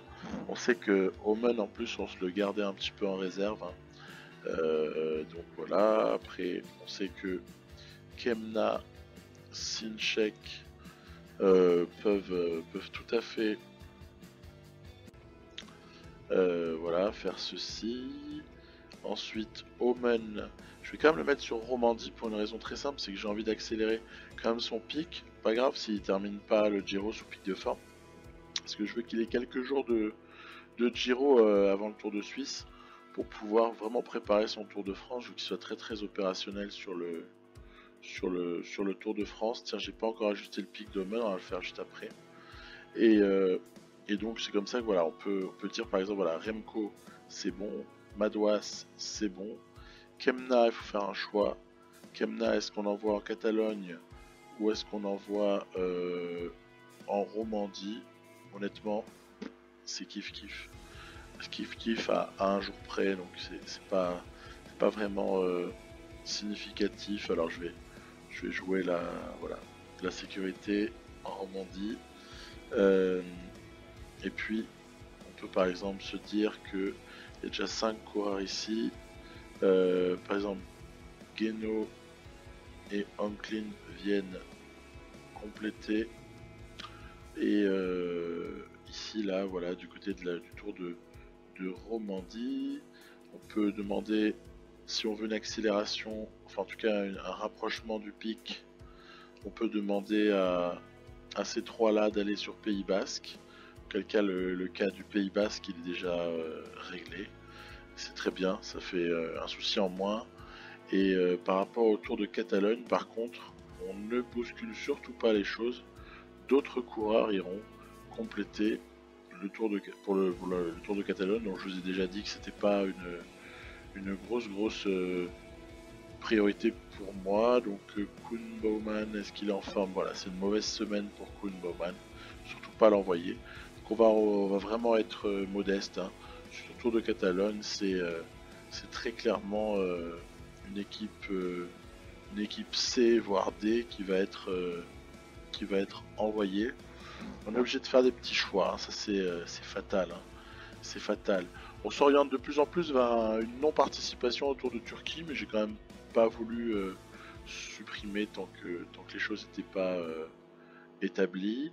Après, il y a aussi le cas de Tirreno et de Paris-Nice, parce que j'ai aussi fait ma petite répartition par rapport à ça à l'avance, parce que sinon c'est un peu prise de tête à chaque fois. Donc pour ce qui est de Paris-Nice par exemple, on a Remco, c'est déjà inscrit, Valentin Madouas. On a aussi Florian Sénéchal qui va participer. On a aussi Tony Galopin qui va y aller. Alors toujours le problème c'est que voilà, il faut remonter. Donc Tony Galopin il va y aller. On a également Nils Sinchek. Ça c'était prévu.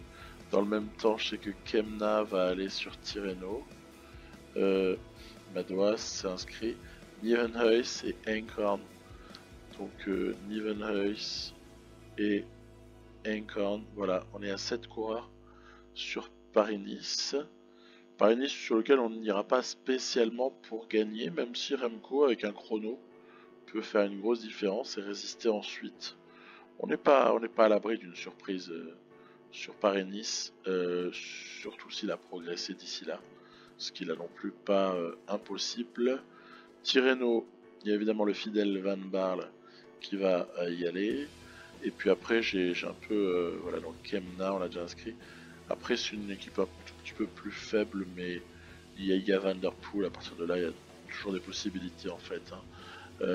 Engelwald, il est où, mon ami allemand? Voilà, on est à 6. Et je crois que le 7ème, c'est Von Schulz.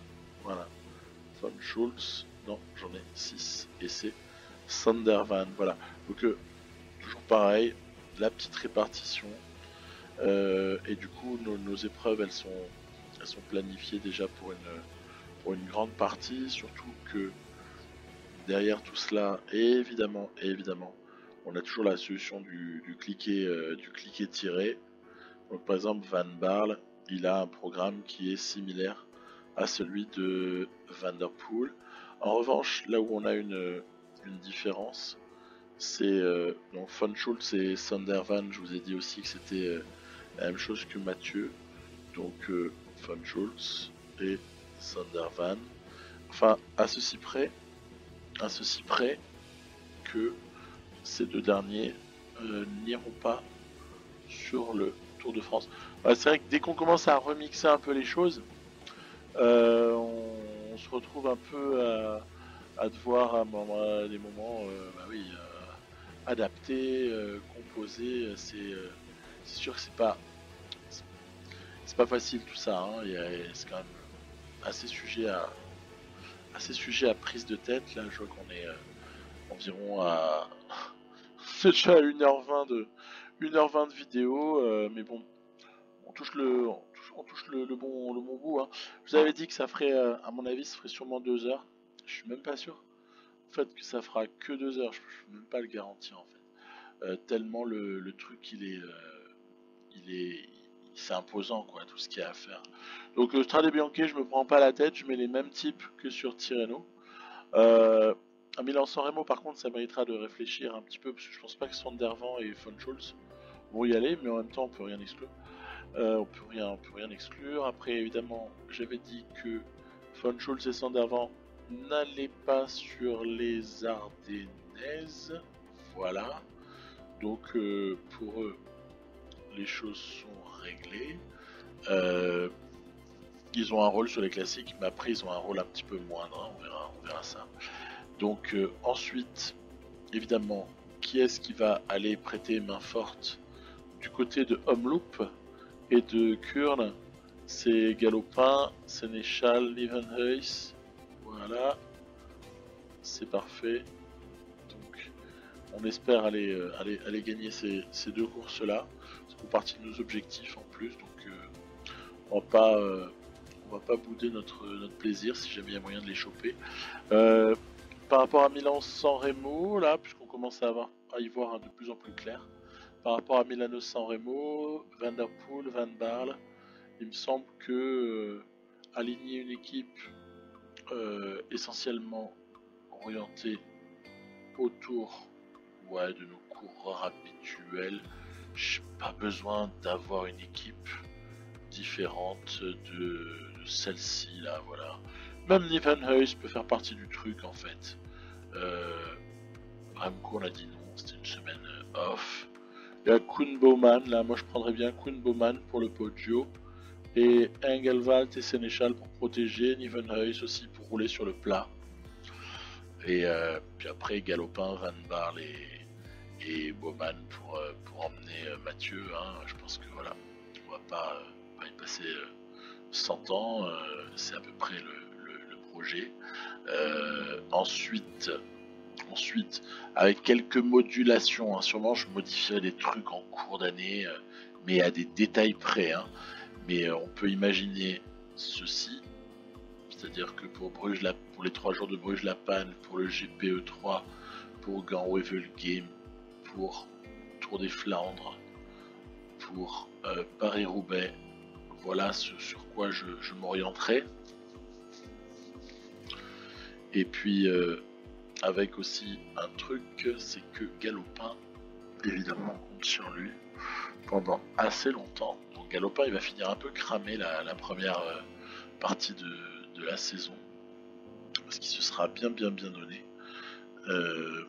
Et puis après c'est sûr il y en a d'autres qui prennent le relais là sur les Ardennaises, puisque en fait j'ai volontairement voilà, prévu que Remco allait venir de ce côté-là. Du coup, ça règle un peu la question. Hein. Ils iront pas en Romandie. Hein. En tout cas, c'est ce que je prévois. Hein. Ils iront pas en Romandie ces deux-là. Hein. Sinon, le pic il va tomber trop tôt. Je suis à 5 coureurs là seulement. Il me faut Baumann et Engelbart également. Donc voilà. Vous voyez, donc tout ça s'organise de manière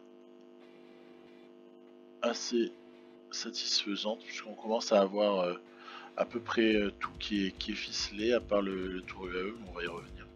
Voilà, donc par exemple, ah tiens, pourquoi est-ce qu'il n'y a personne sur le Douars? C'est pas parce que Mathieu n'y va pas que nous n'y allons pas. Donc voilà, Sénéchal, Nianhuis, Von Schultz, Sandervan et mon petit remplaçant. Voilà. Donc tout commence à être bouclé dans la colonne de droite. C'est le moment d'aller virer quelques petites courses en trop, type Drenthe, Roselaar. Donc on y va.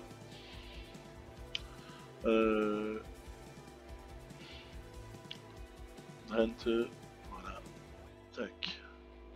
Et Roselaar. Voilà. Et donc c'est comme ça qu'on peu à peu, voilà, tout commence à être ficelé. Il n'y a que le tout début là qui doit encore être ajusté. Mais voilà, je pense que grosso modo, le truc est bon. Hein. On a pigé un peu le principe. Je pense pas qu'il y ait besoin d'en faire encore des tonnes. Donc Tour de Turquie, on s'oriente vers une non-participation. Mais je le garde encore au cas où mes types un peu moins utilisés en bas de liste là. Vermeersch également aussi, ou Enkorn qui reste en réserve à des moments, auraient besoin de jours de course, auquel cas je les enverrai en Turquie bien évidemment. Hein. Donc voilà pourquoi je garde des options et puis je suis pas sûr de les prendre au dernier moment. On va compléter donc le tableau pour le tour des Émirats. Donc à partir de là, il semblerait assez opportun d'envoyer Baumann, Engelwald. En fait, tous les gens qui ont besoin de jours de course en ce début de saison doivent être envoyés du côté du Tour des Émirats. Et il y a tout le cas aussi de ceux qui doivent préparer le Giro ensuite, qui eux seraient bien indiqués d'aller également disputer la petite tournée là dans les pays chauds de ce moment-là. Donc j'ai nommé Arlson Race, Tour de Colombie, voilà, Tour UAE, pour justement donc Kemna, Sinchek, puisque eux ils vont aller sur le Giro, ce sera la deuxième pic. Et puis évidemment ça demande de compléter tout ça, et il faut faire attention à ce moment-là, pas de bévue. Il peut m'arriver d'en faire une, hein, éventuellement, hein, auquel cas je m'en aperçois, mais un petit peu plus tard en fait. Il y a comme ça en tout cas des coureurs qui peuvent assurer le tampon. Vermeersch, est-ce qu'on lui a transféré quelque chose? Oui, ça va, il a son planning. Ça va. Ça a été transféré, je pense, à tout le monde sauf les 5 derniers. Ils n'ont pas de planning encore eux, mais on va leur en trouver un. Et donc, ce qui se passe, c'est que San Juan, à mon avis, ouais, c'est pas sûr qu'on n'y aille pas d'ailleurs. C'est pas sûr qu'on n'y aille pas. Il y a Down Under où il nous manque un coureur. Donc sur Down Under, pourquoi est-ce qu'il nous manque un coureur? Il y en avait 4 à qui j'avais demandé de se mettre ça comme objectif, et Evenepoel, Madouas se sont rajoutés. Bizarre. Mais on va trouver forcément une solution à cela.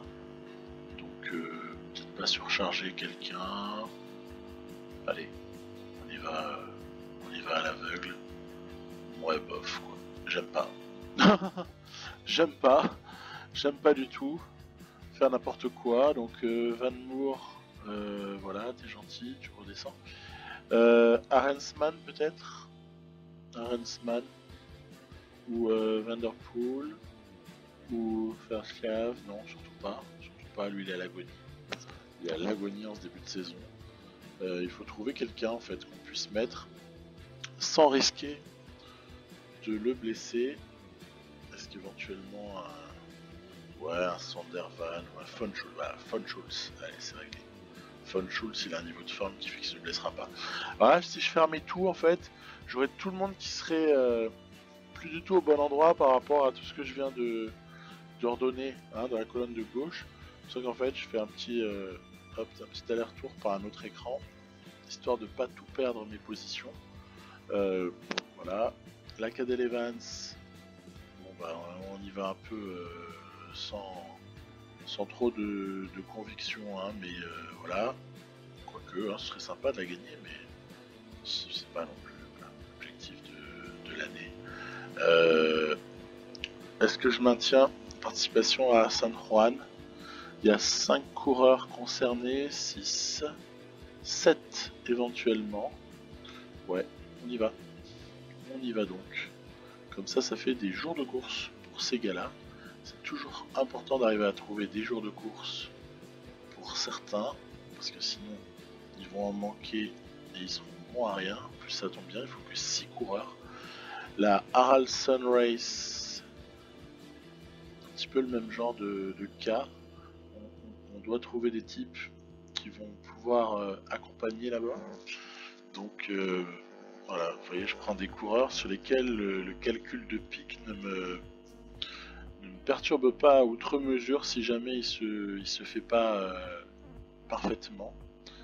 Voilà, et pour ce qui est Haraldson Race, il y a un coureur en trop. Et pour ce qui est du Tour de Colombie, on s'aperçoit que peut-être Tony Galopin, j'ai pas envie de forcer en fait sur lui en début de saison, c'est comme Van Barle. Je veux pas le fatiguer outre mesure. Il faut qu'il dure en fait. Il a un pic à Paris-Nice, mais c'est un faux pic. Son niveau de forme, il est attendu plutôt au niveau des classiques, des Flandriennes, pour se maintenir jusqu'à l'Amstel par exemple. C'est un peu ça en tout cas l'idée. Du coup, c'est pour ça que je décale volontairement par le manque de jours de course, c'est fait exprès. Bon, bah, c'est pas toujours évident, surtout en discutant, en parlant en même temps, c'est un peu moins facile. Ça prend un petit peu plus le temps quand je fais les choses seul. Donc, je veux pas avancer le pic de certains en fait. Voilà. Einkorn, ça me dérange pas. Vermeersch, ça me dérange pas. Et si je dois aussi donner encore des jours de course à quelqu'un, ce serait peut-être à David Van Der Poel. Et puis voilà. Donc l'histoire, elle est réglée. On va descendre pour voir s'il y a un trou quelque part. Tour de Turquie, près du Brabantse Pijl, donc Brabantse Pijl. Je vois pas pourquoi on n'alignerait pas Sénéchal et Nieuwenhuis, comme ça on se prend pas le chou. Voilà. Ça a l'air ficelé, donc Turquie ou pas Turquie? Ah oui, on va aller en Turquie. Et puis c'est ça qui va nous permettre d'ajuster le dernier pic, en fait. Enfin, le dernier niveau de préparation pour certains coureurs. On va leur filer des jours de course à eux aussi, parce que sinon ils n'auront rien. Vermeersch, voilà. Et je crois que si on y va à 6 en fait en Turquie, ça passe. Je crois que c'est que 6 sur 7 qui sont requis. Donc voilà, ça passe.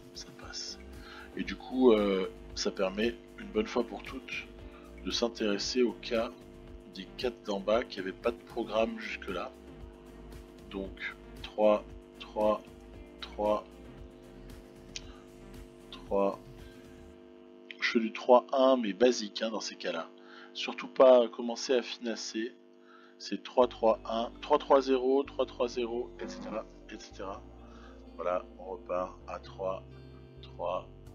Alors ça c'est embêtant, ça pourrait créer de la fatigue. On va repartir à 0 ici. Voilà. Jeu qui reste à un bon niveau de forme pendant toute la saison, mais qui se crève pas, tout simplement. Donc on va rester comme ça, 3-3, grosso modo en tout cas. Grosso modo 3-3, 3-0, 3-3, 3-0, etc., etc. Je compléterai un petit peu plus tard participation à certaines épreuves, en fonction aussi des blessés, etc., etc. Donc je crois que au niveau de la planification, on a plus ou moins fait le tour, mais j'ai pas oublié qu'on n'a pas parlé encore de Sam Omen. Donc c'est encore le dernier point à aborder. 3-3-3-0, voilà, réglé. Et du coup en fait je transfère ça à Van Moor, à David Van Der Poel, à Verslav, et sachant que Verhaegen n'avait rien, hein, donc puisqu'il n'avait rien, il va bouger, vous allez voir. Hop là, évidemment. Arensman a bougé. C'est nul, hein. C'est nul ce truc là. Hein. C'est vraiment pénible. Hein. Donc c'est le planning de Verhaegen qui doit être balancé à Verhaegen. Non, je veux pas ça moi. Non, je vais respecter ce que j'ai dit au départ. C'est-à-dire que il aura le même planning mais que Sam Omen, voire pré-saison, là, niveau de pré-saison qu'on avait vu juste avant. Donc justement, c'est le dernier point à aborder. Et comme ça on aura fait le tour. Sam Omen, il va être... on reproduira la même chose pour certains, donc notamment Verhaegen. Allez, c'est parti. Niveau de forme très très bas, oui. 0. 3, 3, 0. 3, 3. Oui, il faut peut-être juste savoir ce qui s'est passé avant. 3, 3, 3, 0, 3, 3, 3, 0. Et là, du coup, ça permet de faire un petit rush par rapport au Giro. Donc 3, 3. Je risque de le payer ça. Je risque de le payer cher. Le 6 semaines d'affilée là, quand on veut disputer les grands tours, bof quoi. C'est pas génial. On va voir tout de suite. Super Giro. Une semaine de repos, je cale quand même. Hein. 3, 3, 3, 0. 3, 3. Et c'est là que je pense qu'on va payer cher. Donc sur le Tour de France, ça se passe bien. Mais je pense que sur la Volta, ça va être dramatique. Voilà, on le sentait venir. On le sentait totalement venir. Donc Pologne, ouais d'accord, bof quoi. Ça marche pas trop l'histoire. Ça marche pas trop. On peut juste faire ça pour se sauver en fait. Voilà, ça marche. Mais pas convaincu outre mesure. Je trouve pas que ce soit top. Je peux faire ça, voilà, à la limite ça va baisser. Et il va être encore une fois assez performant. Il y a des petits ajustements encore qui peuvent se faire à ce stade-là. Ouais. Donc c'est à peu près comme ça qu'on peut s'en sortir. Surtout que je voudrais juste qu'il soit équipier en fait sur la Vuelta. J'ai aucune ambition pour Sam Omen sur cette saison-là. Autre, en tout cas elle est noble, hein, autre que évidemment être très très bon équipier. Mais j'ai fait mon deuil. Hein. J'ai fait mon deuil concernant Sam Omen. J'ai fait mon deuil de toutes ambitions vis-à-vis de lui. Voilà, il était sous Sinchek. Et il va transférer son planning. Ouais, mais Jorgensen il a pas de planning, c'est normal. C'est un des seuls qui avait rien. Donc Sam Omen va transférer à Jorgensen. Et on avait dit juste avant à l'ami Verhaegen. Voilà. Donc comme ça, maintenant tout le monde se retrouve avec un planning. Non. Donc Guéno et Bonklin. Voilà qui est plus correct. Du coup, permet de voir un petit peu, encore une fois, ce qu'il y a en trop. Star Electra Tour, pas dit que ça se court pas.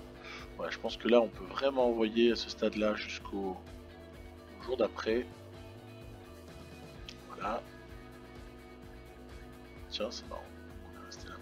Donc il n'y a pas de progression, c'est normal, on est en début d'année, les entraîneurs ont été ajustés, tout le monde a ses priorités de travail, le contrat, on voit bien que certains vont être en fin de contrat, par exemple Samomen, Sénéchal, Van Barle, Galopin, Madouas, Sinchek, Bauman. Il y a du monde, hein, du monde. Ça veut dire qu'en fait, il y a une vraie possibilité de renouvellement, en fait. Ce qui peut vraiment se produire, d'ailleurs, je pense. Et là, nos objectifs début de saison, hop, il va falloir performer. Top 3 sur Tirreno, il est chaud, hein. Il va être chaud à obtenir. Voilà, des petites choses qui seront un petit peu délicates, mais la bonne nouvelle, c'est que si on satisfait le sponsor, il pourrait nous augmenter jusqu'à 594, ce qui ferait 120 000 de plus, et ça permettrait de payer peut-être du coureur encore meilleur, surtout vu les salaires qui sont expirants là, il y a des salaires expirants. Donc par exemple, on voit qu'il y a pas mal de monde sur le marché, je vais pas faire doublon avec d'autres parties, mais il y aurait vraiment à se faire plaisir là. Hein. Il y aurait vraiment du beau coureur à récupérer, un peu comme chaque année. Hein. Un peu comme chaque année, puisque ça circule beaucoup. Il y a ça qui est engagé comme salaire, c'est pas beaucoup par rapport à tout ce qu'on va éventuellement avoir à dépenser. Donc ça c'est une bonne chose. Voilà, donc toutes les planifications sont faites. Les stages, je les ferai au coup par coup. Je pense que d'abord compter un peu mes points, etc. avant de faire les stages. Les objectifs, c'est réglé. La planification, allez, on va dire qu'à quelques détails près, les choses sont arrêtées. Quel détail? Très simple. Hein. Les détails sont les suivants. Il faut trouver deux participants de plus au Tour de Romandie. Donc ça, c'est pas très compliqué. Parce qu'on peut par exemple imaginer que Jorgensen puisse y aller, bien évidemment. Et que, par exemple, Verhaegen qui était resté en réserve, voilà. Ça déjà, c'est très satisfaisant. Je ne fatigue pas les autres coureurs qui sont un peu dans une phase un peu plus de repos. Après, évidemment, quand on a sous les yeux les participants futurs au Tour de France, on sait déjà que pour le Tour de Suisse, pour le Dauphiné, les choses sont plus ou moins arrêtées déjà. À partir du moment où je me vois Van der Poel sur le Tour de Suisse, on peut imaginer envoyer par exemple Galopin, Sénéchal sur le Dauphiné. On peut imaginer envoyer là aussi un sprinter, hein, on s'entend, hein, en tout cas un de mes moins mauvais sprinters sur le Dauphiné. Ah oui, bah tiens, justement, voilà, il faudra peut-être commencer par là. Remettre tout le monde qui doit aller sur le Tour de France. Je l'ai dit tout à l'heure, mais je ne l'ai pas concrétisé, donc voilà. Le Tour de France, ça fait ça. On a Bauman, Engelwald et Samomen. Samomen, pardon pour moi. Donc, Bauman et Engelwald. Ce qui nous fait exactement 8 coureurs, tout va bien. Donc c'est vrai que il faut que tous ces participants là, par exemple Samomen, il faut qu'il aille absolument sur le Tour de Suisse pour prendre un max de jours de course. De la même manière, Bauman, Engelwald. Alors c'est vrai que Bauman étant un peu un grimpeur, j'ai envie de par exemple aider Van der Poel en envoyant ce qu'il faut. Et Engelwald, c'était plutôt un coureur. Il y a souvent un contre-la-montre sur le Dauphiné, donc tu peux viser une victoire d'étape. Voilà. Puis après on complète, hein. On complète comme toujours. Donc Remco, Madouas, tous les mecs qui étaient au Giro à l'exception de Omen, ils vont surtout pas se fatiguer sur ces tours-là. C'est vrai que je pioche en fait entre tous les mecs qui restent. Von Schultz, Sandervan, Enkorn. Donc par exemple on peut dire Enkorn va ici, on peut dire que Tour de Suisse complété par Von Schultz et Sandervan, on est à 6 coureurs. Et à ce moment-là, Vermeersch peut être aussi envoyé sur Dauphiné. Vous avez bien compris que Dauphiné sera pas forcément hyper valorisé là dans cette année, parce que je suis obligé de faire des choix. C'est toujours pareil, hein. Toujours obligé de faire des choix. J'ai pas une équipe blindée non plus, hein. Et donc voilà un exemple de ce que je peux faire. Verreken, je vois un peu meilleur que Vershav, mais bon, à discuter parfois. Et je peux pas envoyer sur Electratour. Il y aurait Enkorn, il y aurait Engelwald. Non, il prendrait trop de jours de course. Vermeersch, ouais, pour y aller. Vermeersch pour y aller. Je regarde si je peux pas magouiller pour que les mecs y aillent en fait. Malgré tout. Verreken peut y aller. Ouais, ça va passer. Ça va passer. Donc tant mieux. Ça fait des petits jours de course pour ces gens-là. Après, pareil, hein, toujours pareil, Österreich. On peut envoyer là encore des coureurs qui n'ont pas sur le Tour de France, mais qui ne sont pas concernés par la pause entre la Giro et la préparation aussi. Entre Giro et Vuelta, c'est comme ça qu'on peut facilement compléter en donnant un peu la priorité là à ceux qui ont le moins de jours de course, par exemple, comme ceci. Voilà. Et donc là, la période, elle est bouclée à l'exception des championnats nationaux. La période, elle est bouclée jusque... Ah bah Tour d'Autriche, je peux en envoyer un de plus. C'est très bien ça. Ça tombe bien, j'avais quelqu'un, voilà, à qui je voulais donner un jour de plus. Voilà, donc ça veut dire qu'en fait jusqu'au Tour de Pologne, en fait, San Sebastian, tout est planifié, avec même quelques trucs qui sont déjà faits. Voilà, l'histoire, elle est là. Je pense que j'ai été assez long comme ça. On avoisine les 2 heures. J'espère que s'il reste une ou deux personnes qui écoutent jusqu'à la fin, je voudrais les remercier chaleureusement pour leur fidélité et pour la confiance qu'ils me témoignent. Tous mes remerciements aux gens qui sont en train d'écouter la toute fin de cette vidéo. Bon, ça ne veut pas dire que je remercie pas et que je salue pas tous les autres, hein, bien sûr. Mais voilà, un merci tout particulier à ceux qui sont encore là à ce moment-là. Voilà, je vous dis à très très bientôt pour la suite de d'autres aventures sur Pro Cycling Manager. Bye bye.